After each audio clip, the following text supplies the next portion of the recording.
Hi, thank you so much for watching this video. I wanted to send this to you because I just appreciate that you were at ROG Talks this year for our first ever ROG Talks, and I had a great time presenting. Hopefully you found a lot of value, but I also know that a lot of times we leave these conferences and we forget maybe what was said. And there's a lot to all that goes into them. So I wanted to send you my presentation in this video so that you can kind of have it to go back to, look through, and really use it to apply, because as you heard in my talk, it's not tough to learn AI, but we have to get started. So thank you again, and let's do that. So AI isn't coming for your job. A realtor who uses AI is. As we know, realtors aren't being replaced by robots at showings yet.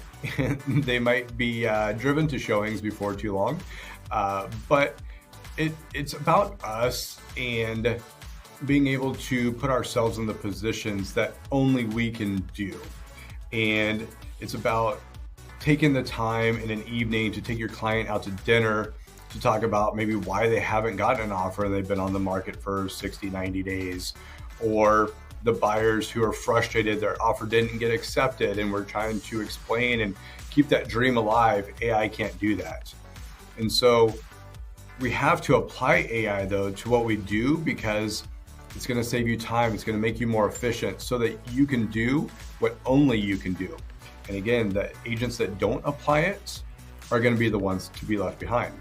So which path will you choose? You've got a couple options right now in this day and time. You can go to the path to the left, which is really what you know. You're going to do more of the same. You're going to continue down that path. And maybe the path is working for you. Maybe you're closing 40, 50, 60 deals a year. Maybe you have a team that's doing a ton of transactions right now, and the systems that you've put in place work. The challenge is they're not going to work in the future. Just like here locally, drive down 65, we don't see a lot of horses. There was horses back in the day before cars were invented. Or like I talked about in the talk, technology becomes easier and easier the more it develops. And if we think back to when cell phones first came out and the flip phone came out, which was a new technology even then, we had to text. The word bad was 2223, just to text the word bad. And so now we can just voice text everything. We don't even have to pull out our phones. And so that's really the difference. Today is a new technology. Some are saying that it's the biggest technology shift since electricity. It's kind of a big deal. And so we have to adapt, we have to use it, and we've got to use it to the best of our abilities. So what you need to know, and this is what we're going to talk about today. What is AI? How to apply it, and what to do next. So what is AI? If we break it down to the most simple aspect of it, it's a prediction combined with reasoning and backed with education of a PhD in any topic. When ChatGPT was built, it was built on the back of Wikipedia. So everything that was ever entered into Wikipedia is what ChatGPT would search. Now, of course, as we are adapting to ChatGPT or whatever your favorite AI is, it's getting more and more information as we continue to pour more and more into it. But we've been using a form of AI as long as we've been using Google. Google was just trying to predict what it was that you were going to say or going to ask, and giving you some options with some links of maybe try this. And this is what it would look like. Obviously, this has a little bit of AI built into it, but really, when you click that button, it just gave you more links of things that you might want to look for. Again, that's why it's called SEO, search engine optimization.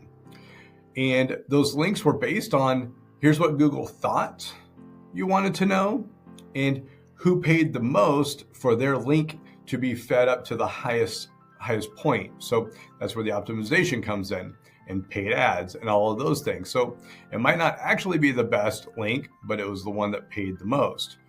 And you had other options, obviously, that you can skim through, or you can spend a bunch of time on Reddit or whatever it is that you wanted to do. But now The big difference with AI is that it's answer engine optimization. When you ask AI something, it's designed to give you the answer. That's why it's important that when we are feeding it things, you feed it a question and an answer. And if you're putting out information, you want to do it in the format of which it searches. So the Q&A format is the most effective. And so now what AI does is say, here's your question, and here's the 5 things that you're looking for. What it also does, it tries to reason and infer what you're really looking for. So if you're looking to find out the top best things about living in Rockland, it probably knows that you're moving there or just moved there.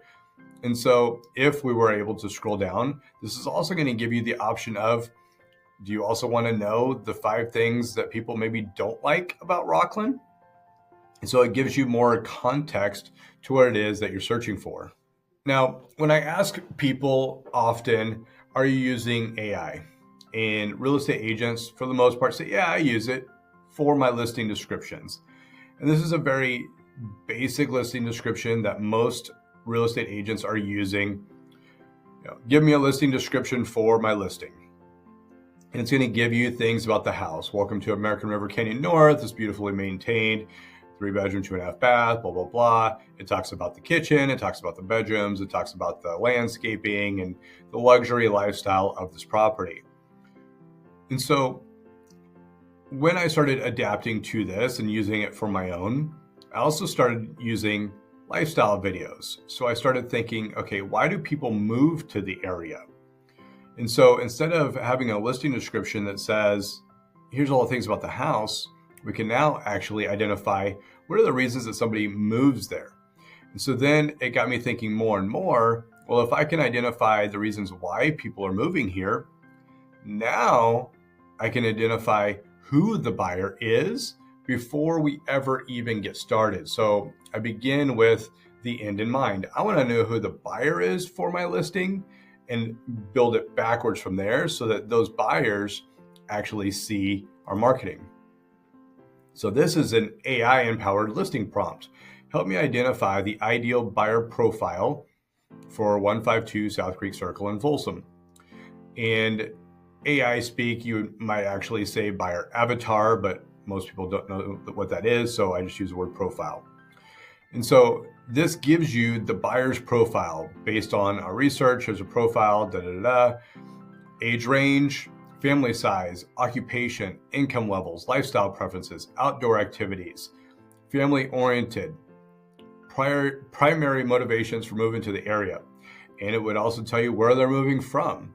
So this gives you all the answers to the test before you even sit down to take the test. And so we knew that this buyer was coming from Sacramento as a move-up buyer, or they were coming from the Bay Area. So that's where I designed our target market to be. So when we put our YouTube ads out, we can target those areas. So again, we're sending it to the places where we know the buyer is most likely to come from. That's also how we create our lifestyle videos. We know that their age range is 35 to 55. They're probably a family. Their occupations in tech or engineering, healthcare, all these different things, what they like to do on the weekends. So of course our videos are going to include the things around the house of why they would want to move to the area. And then the house itself is going to be included, but it's almost like an afterthought as to what we're talking about in the videos. You know what makes living in this house so special? Let me guess, the tiki bar? No, you're 5 minutes from Old Town Folsom, here where we have coffee, wine bars, everything you could want. And the Palladio, where you can grab dinner, go shopping, watch a movie, or even live music here in the courtyard. I don't know about that. For me, it's Folsom Lake. This is what I'm talking about, man. The water, the trails, the views. It's the perfect place to get a quick getaway and relax. Bro, views? Have you not seen the backyard?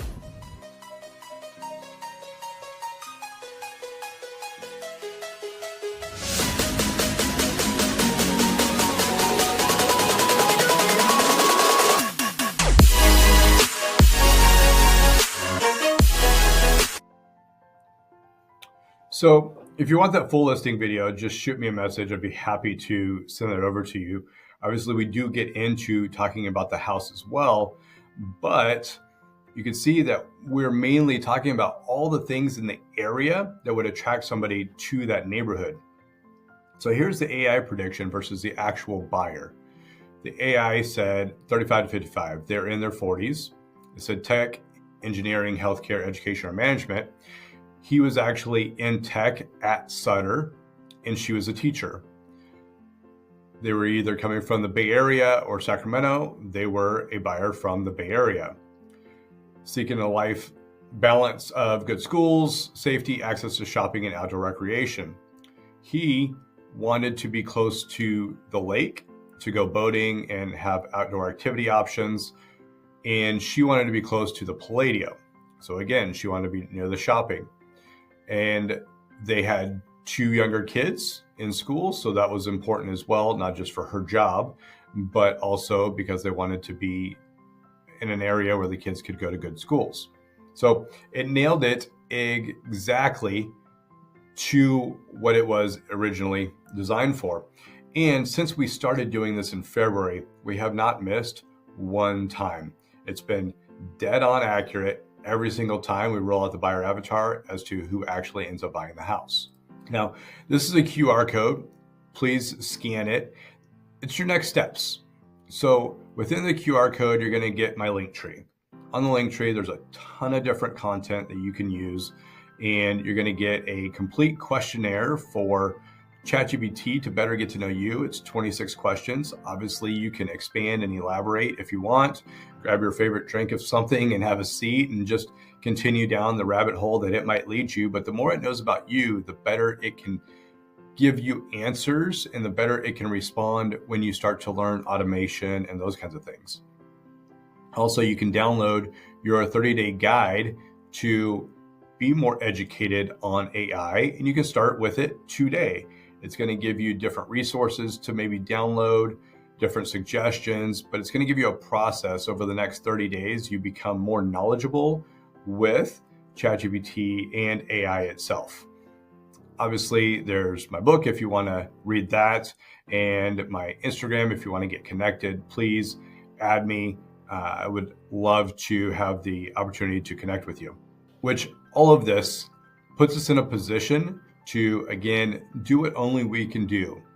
Have the time to spend with those families in the living rooms, or to be on more listing appointments, showing more buyers, or just to have more time with your own family, or to do nothing at all.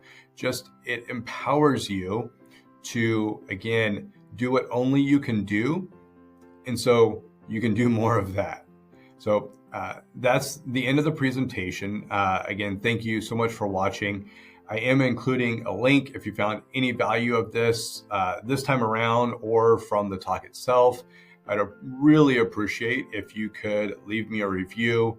As you know, they're super important, and I would love to be able to help more agents and more real estate professionals through learning about AI. So again, thanks so much for taking the time, and I will see you later. Bye-bye.